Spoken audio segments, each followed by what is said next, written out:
Kim Wilson. I believe love wins. I've been married to my amazing husband for over 14 years. I'm very comfortable in my own skin. My parents did a wonderful job of loving me. I am the youngest of 3 siblings. I have 2 brothers and 1 sister.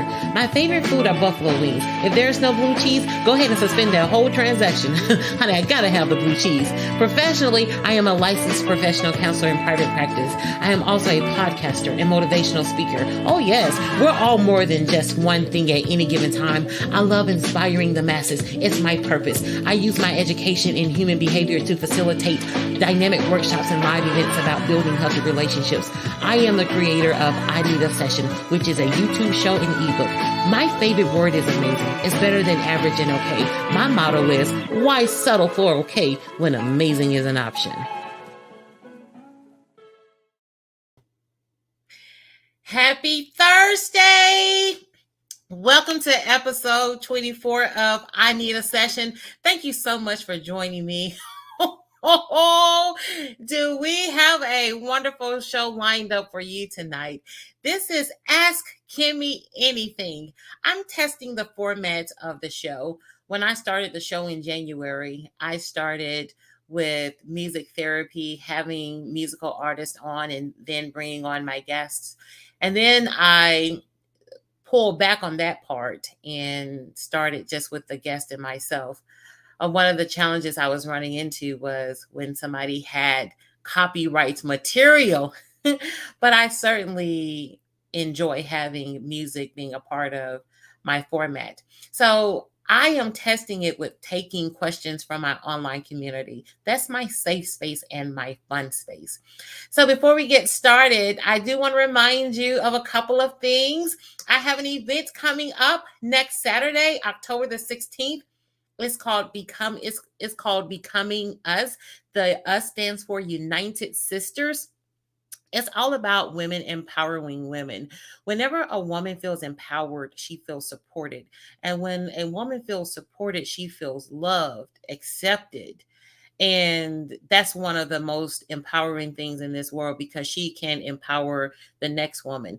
Every human being passes through the body of a woman. I mean, just think about that for a second.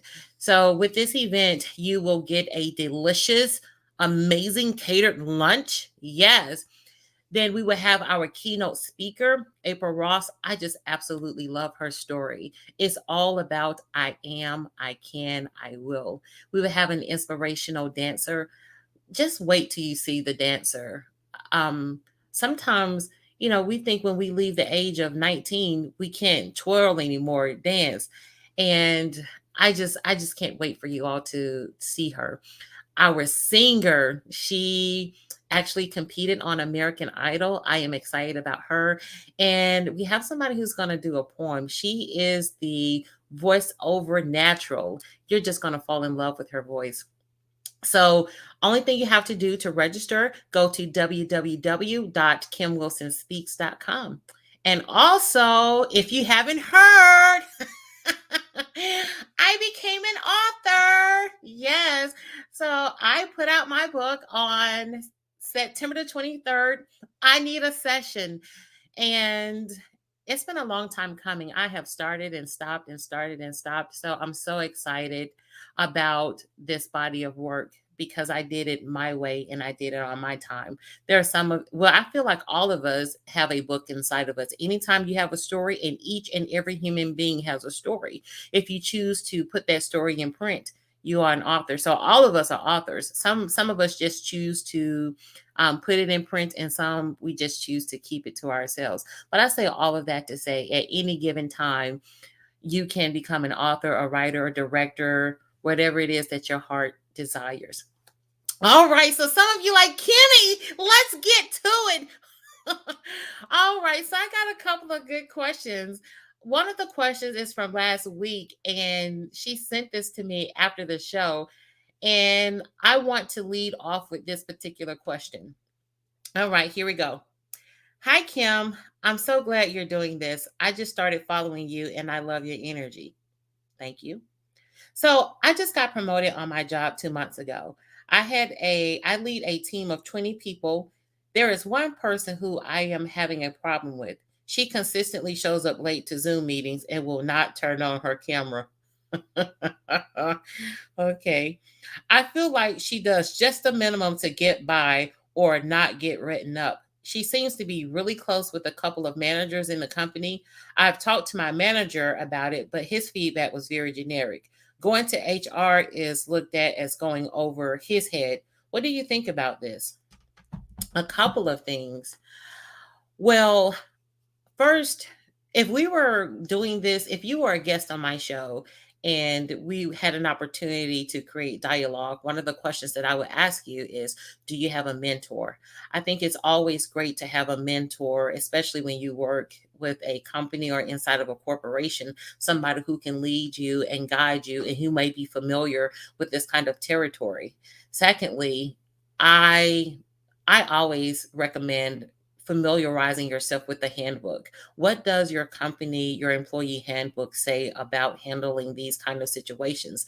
That way, if it gets to the point that you really need to go to HR, you'll be able to fall back on the language in the handbook. You want to make sure, excuse me, you want to make sure that you are informed and you followed the protocol. Um, the next thing is fear. I wholeheartedly believe at any given time we will operate from a place of purpose, a place of fear, or a place of love. And when we operate from a place of fear, sometimes that can prevent us from standing in our purpose. Nobody has your destiny in their hands. So when we get to this space like, "Oh, what if I lose my job?" Or in my belief system, I will always be able to find another job, another opportunity. If it does not exist, I'm going to get to the business of creating that. So when we live in this fear, like, well, I don't want to. So part of standing in your purpose, if your purpose is to lead, because you said you got a leadership position, if your purpose is to lead, I say take a step back and make a decision about what kind of leader you want to be, what kind of leader you are meant to be, and lead from that place of love instead of that place of fear. As far as that employee goes, I'm not sure what kind of steps you have taken with her. Once you look at the role, hold on, my phone just fell there. 1 second. I'm gonna well, I'll pick it up after I finish this answer. After you warn a person and you give them feedback about the expectations, you saying, hey, these are the expectations of your position, of your performance. They're either going to meet those expectations, exceed those expectations, or fall below those expectations. I don't think anybody should hang out in a space where they are just surviving and not thriving. That's unfair to them, and it certainly does not help the company. People, when HR hires somebody, they are not hiring somebody to sit back and just twiddle their thumbs. I think we put ourselves, if we are the leaders, we put ourselves in the position to help somebody grow and go. And if that's not doing that, we help them to transition with dignity. So you warn them, you coach them, you mentor them, you train them. And if all of that does not work, I think it becomes the responsibility of the leader to transition that person with dignity. So, and once you have done all of that and you can document that that still does not work, and you've read the language in your handbook, I think it's okay to go back to your supervisor and say, hey, not that I'm going to do this. Hey, I've decided to let your, so your language can be reflective of like, I have a choice here and I've decided to share this with HR. All right. So I'm just going to leave the shot a little bit. My phone fell out of my hand. All right. Here we go. So here's the next question. Last weekend, my 15-year-old son snuck out of the house. I took his phone as a punishment. He's mad and says the bare minimum to me. His dad and I are divorced. His dad response was, "Let that boy be a boy." It immediately pissed me off and I lost it on his dad. On one hand, I want to return the phone. On the other hand, I feel like I need to teach him a lesson.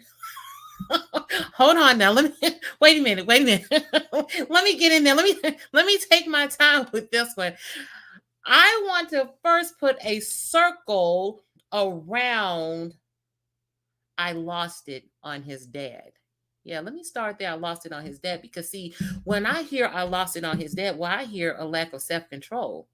And so then I got to ask myself, how many times have you lost control in front of your son? Because when you lose control, that is a lack of judgment. So at that point, if that's the behavior that you have been modeling, so you're requesting of him what you have not done, you're asking him to use judgment, sound judgment, right? So that's one thing. The other thing is communication. Communication is a tool that we get to use. You said I got pissed off. Look, there's nothing wrong with being angry. We get to turn that anger should not create a problem for us.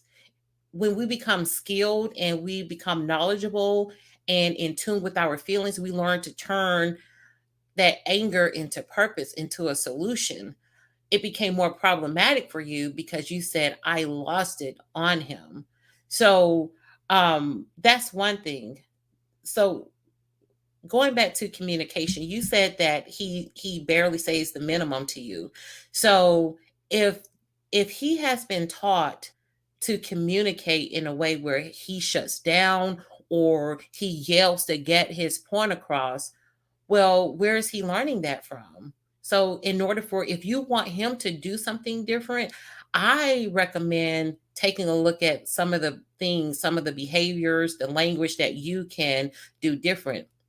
So the very end of that, you mentioned that you want to return the phone. And on the other hand, you want to teach him a lesson. So how are you teaching him a lesson? So it's one thing to take the phone away. One of the ways that we build trust in any relationship is to engage in the appropriate behavior consistently over and over and over again. When I was a little girl, if something got taken away, one of the ways that we earned something back was uh, chores. Even though chores was a regular part of our lifestyle, maybe those chores was doubled up a little bit. So this is an opportunity where he gets to learn how to build trust, learn responsibility. Because as a mom, I'm sure the moment you found out that your son was not in the house at 3 a.m., all of the stories and scenarios that kind of rush through your mind of what could have happened to him. And he doesn't even realize that. But people have there's a lot of conversation about the work ethic of teenagers today.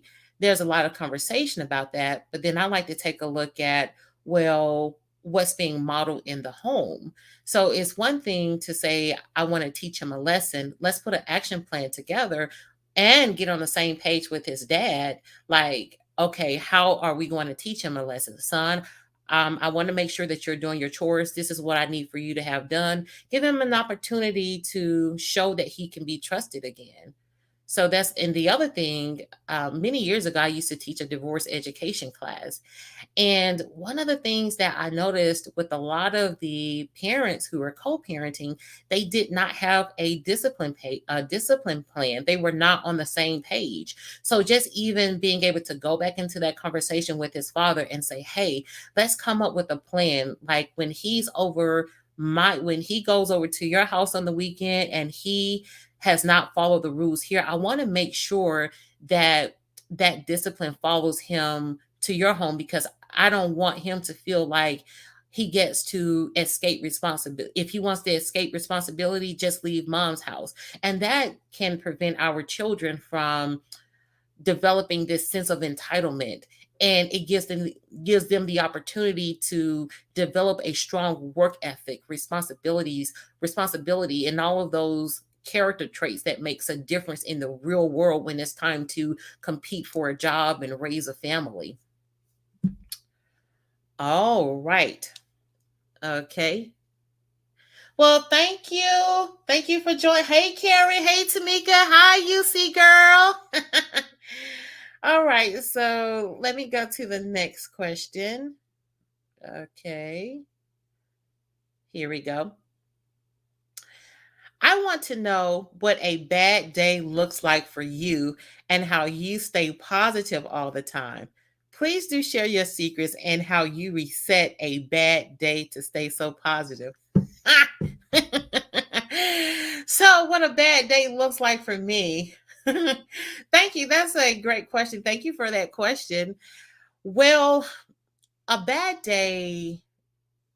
mm, well, if I feel nauseous, if something doesn't feel good physically, that's what a bad that would make a day feel bad for me. But for the most part, I'm just always sitting in gratitude, and that's how I stay positive.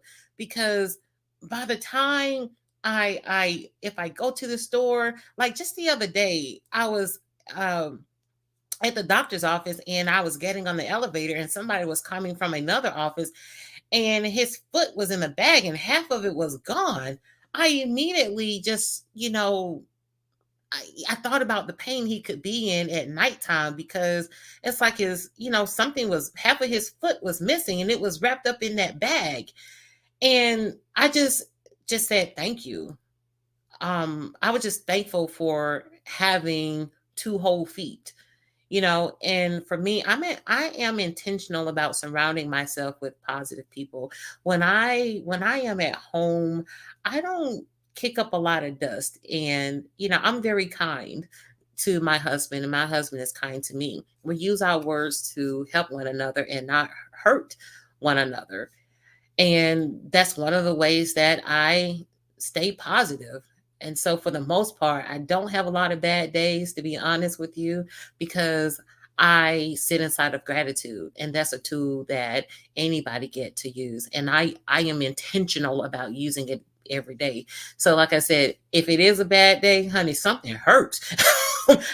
I'm nauseous. All right.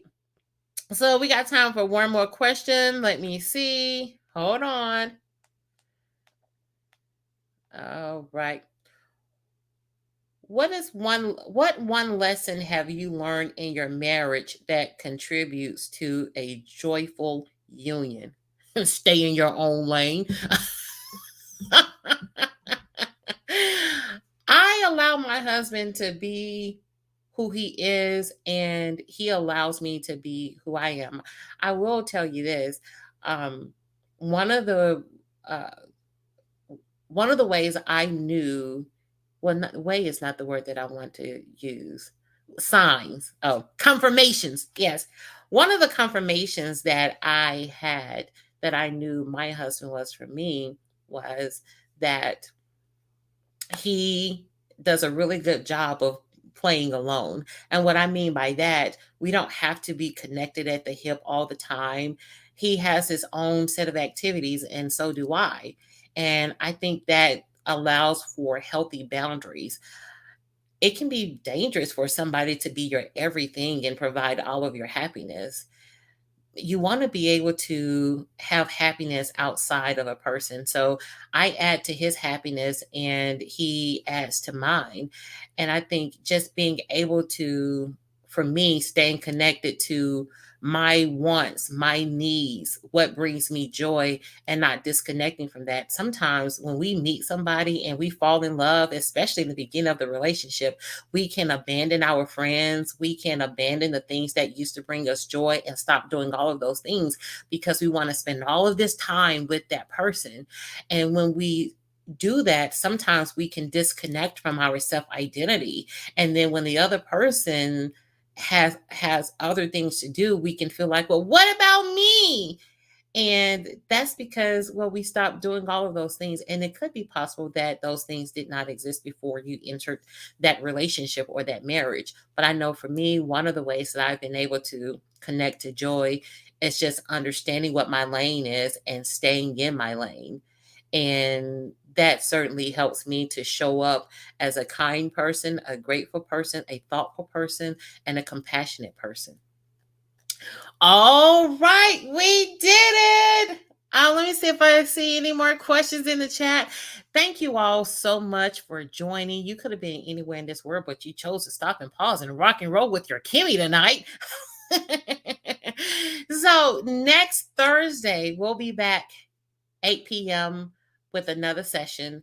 Again, thank you. So one more time, my event is coming up October the 16th, Becoming Us, and the us stands for United Sisters. So you can always purchase a ticket. If you are a guy, you can always purchase a ticket for your mother, your sister, and if you are connected to a nonprofit organization, I do have some tickets available for you. Just go to my website to contact me, www.kimwilsonspeaks.com. All right. If anybody has not told you today, let me be the first to tell you, you are amazing. See you next Thursday.